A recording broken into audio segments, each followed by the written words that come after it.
document. Maintenant, je suis sur la lettre du document. Le document, quand vous le voyez, il est vrai.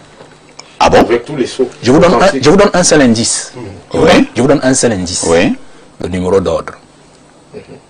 Décret numéro 203. C'est 203? Celui qui nomme le vice-président. Le premier document. Oui, celui qui nomme le vice-président. C'est 203. Tout à fait. Le dernier document apparent que le président lui-même avait signé, c'était le 202. Oui. Je parle sur le contrôle de ceux qui nous regardent. Ils peuvent regarder la numérotation de ce document. Alors, quelqu'un qui est au quartier, je reste seulement sur le numéro Apparemment, on d'ordre. avait même les scellés authentiques. Celui qui est au quartier, vous pensez qu'il intègre dans son esprit que le dernier décret de cette envergure du président de la République avait le numéro 202 pour qu'il mette le numéro 203 à la suite? Laissez le timbre. Tout le monde peut reproduire le timbre avec l'IA et tout, ainsi de suite. Quand vous regardez le document, vous sentez le nom du petit a été ajouté. Et quand même bien. Le premier nom. Et quand même bien. De la cuisine de sa cuisine. Et quand même bien, c'est un flagorneur, ou du moins petit blagueur au quartier, comme le disait l'aîné qui est tout à l'heure, qui a vraiment fabriqué cette affaire. Vous pensez qu'il peut oublier 2 de ses noms sur un document que où lui-même il se nomme? Non. Il peut oublier 2 de ses noms. Vous comprenez ce que je dis? Dans la falsification, ils ont mis le nom et je crois un prénom et quelque chose comme ça. Oh, le gars a au moins deux prénoms et je crois 2 noms, quelque chose comme ça. Vous comprenez ce que je veux dire? Donc quand c'est un flagorneur, il se met lui-même entièrement pour qu'il n'y ait pas d'équivoque. C'est la confusion de qui doit être vice-président. Ça, c'est des indices. La deuxième chose, c'est que moi, j'ai vu un autre nom circuler. Je pense qu'il faut le dire, puisque c'est le nom qui circule. Le nom du directeur adjoint du cabinet civil, je crois. C'est ça qui circule. La cuisine de sa cuisine. Non, moi, je dis ce que tout le monde a vu. D'accord. En tout cas, C'est le nom du directeur. Je ne l'ai pas vu. Hein. Non, moi, j'ai vu le nom du directeur du cabinet civil de la présidente de la République. Non, faites attention. Moi, je pense que voilà un mec qui a été sacrifié. Voilà. Exactement sacrifié. Ça dit que dans une affaire comme cela, je vous donne un indice. Pour trouver les vrais commanditaires, Il est brûlé complètement. cherchez là où le gars a été pris, là où le gars est détenu. Il est détenu où? On vous met tous au défi. Sauf qui est ici là. C'est que lui peut savoir.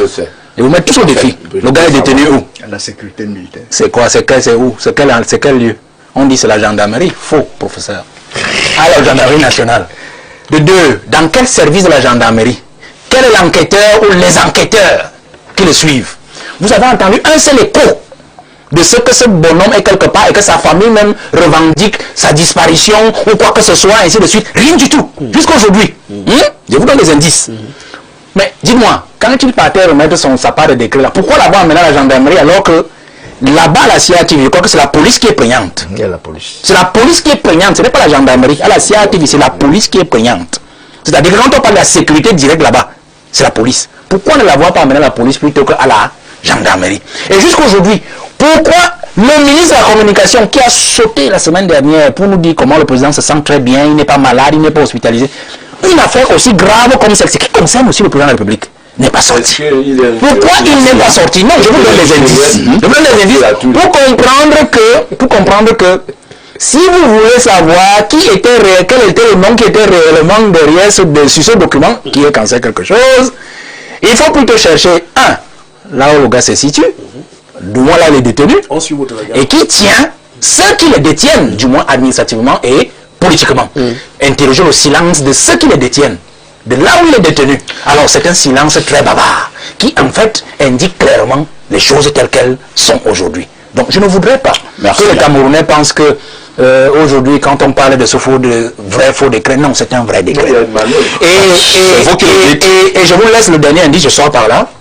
Pourquoi n'avoir pas divulgué le décret portant formation du gouvernement? Puisqu'on dit que le jeune homme portait 2 documents. C'est-à-dire un document qu'il nommait lui-même, supposément. Le vice-président. Et tout un décret portant nomination de tout un gouvernement. Pourquoi divulguer le décret qui concerne le petit lui-même et ne pas divulguer l'autre décret? Or, quand vous allez consulter donc, qui est là peut-être vu, le document portant formation du gouvernement, vous allez vous rendre compte que c'est tous les vieux qui reviennent du système qui sont dans le décret le gouvernement. Alors, posez-vous la question, vous pensez que cet enfant-là, il souffre de poubelles tous les jours, de l'eau rouge, des coupures d'électricité, des roues qui ne fonctionnent pas, des nids de poules et tout? Donc il s'assoit dans sa chambre. Il forme un gouvernement et il nomme encore les mêmes amis de Paul Biya dans le même gouvernement. Sans qu'il a rien à voir. Vous comprenez donc qu'il y a un souci, monsieur Pafaïs. Merci, Valérie Roussala. Le 15 avril 2026, le Cameroun a connu une réforme constitutionnelle majeure avec l'instauration officielle du poste de vice-président de la République, une fonction inédite dans l'architecture institutionnelle camerounaise depuis l'indépendance. Quelques mois plus tard, à la faveur du renouvellement gouvernemental consécutif à l'élection présidentielle d'octobre 2025, cette nomination tant attendue est devenue le théâtre d'une controverse aussi révélatrice qu'inquiétante sur les réseaux sociaux et certains plateaux diasporiques. Des accusations de décrets falsifiés, de personnalités disparues et de manipulation au sommet de l'État ont commencé à circuler, sans qu'aucune d'entre elles ne soit étayée par un élément vérifiable. Cette affaire, portée notamment par l'opposant Valère Bessala, illustre un phénomène structurel bien plus large que la simple polémique du moment, celui d'un vide informationnel chronique au sommet de l'État camerounais qui transforme chaque nomination, chaque silence officiel en terreau fertile pour la suspicion généralisée. Le mécanisme est désormais bien identifié par quiconque suit la vie politique camerounaise depuis plusieurs années. Une décision présidentielle est prise, souvent dans la discrétion la plus totale, sans communication préalable, sans explication contextuelle, parfois même sans confirmation officielle dans les jours qui suivent l'événement. Ce silence, loin d'apaiser les tensions, les exacerbe. Il devient lui-même un objet d'interprétation, un signe à décoder, une preuve par l'absence.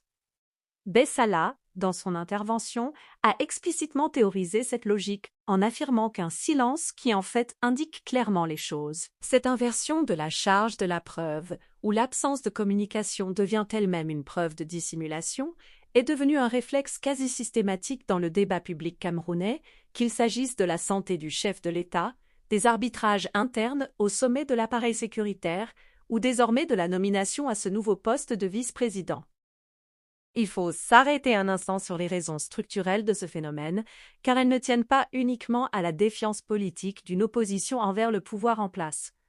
Elles tiennent aussi, et peut-être surtout, à l'absence chronique d'une communication institutionnelle moderne et régulière de la présidence camerounaise. Quand un événement majeur de la vie de l'État, une nomination, une hospitalisation, un déplacement, une décision de politique économique, n'est ni anticipé ni accompagné d'éléments de langage officiel, c'est l'ensemble de l'écosystème médiatique et militant qui se retrouve à combler ce vide par ses propres moyens. Suppositions, recoupements approximatifs, lecture de numéros de décrets, interprétation de silences ministériels. Ce n'est pas un hasard si Bessala construit toute son argumentation sur des éléments aussi ténus qu'une numérotation de décrets ou l'absence de divulgation d'un document. En l'absence de toute source officielle fiable et régulière, ce sont ces fragments, aussi fragiles soient-ils méthodologiquement, qui deviennent les seuls matériaux disponibles pour le débat public. Cette situation a une conséquence directe et préoccupante. Elle banalise la circulation d'accusations extrêmement graves sans que celles-ci ne soient soumises à un quelconque processus de vérification. Dans son intervention, Bessala évoque sans l'étayer la possibilité qu'une personne aurait été placée en détention par la sécurité militaire en marge de cette affaire de nomination et que sa famille en chercherait la trace.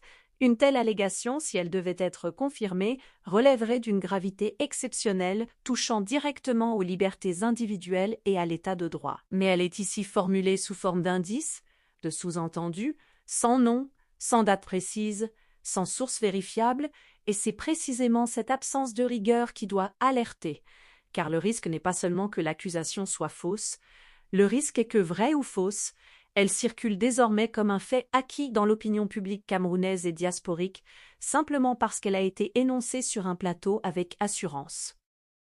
Ce phénomène n'est pas propre au Cameroun, mais il y trouve un terreau particulièrement favorable du fait de la configuration spécifique du pouvoir depuis plusieurs décennies.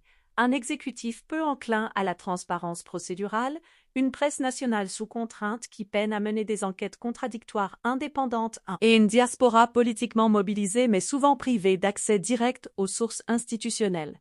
Dans ce contexte, les figures d'opposition et les commentateurs diasporiques occupent un espace que l'État lui-même a laissé vacant. Ils ne sont pas les seuls responsables de la prolifération des rumeurs, ils en sont aussi, paradoxalement, les symptômes, la preuve vivante qu'un système institutionnel qui ne communique pas finit toujours par être contraint à un moment ou un autre.